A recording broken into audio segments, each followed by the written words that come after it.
Assalamualaikum semua. Hai, jumpa lagi Mok Dia di sini. Hari ni Mok Dia nak makan sesuatu yang special, iaitu adalah asam pedas ikan sembilang. Nampak tu pekatkan kuahnya, berasap-rasap lagi. Jom kita rasa.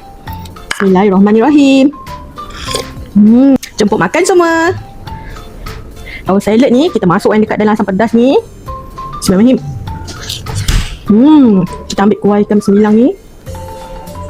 Ikan sembilang. Wow. Mok dia ni ada daun salad dan juga ada sedikit ayam goreng. Ni Mok dia tunjuk isi dia. Nampak lembut nampak lembut je isi dia.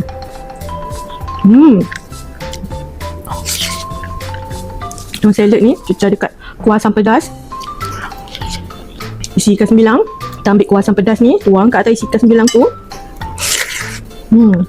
Isi dia lembut sangat. Masukkan dekat kuah asam pedas.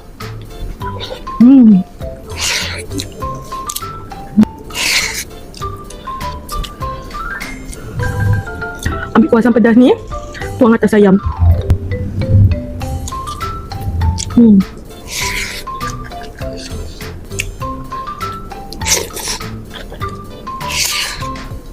Ekor ikan sembilang. Mok dia nak tuang semua kuah ni. Tengok ni isi dia lembut macam isi ketam.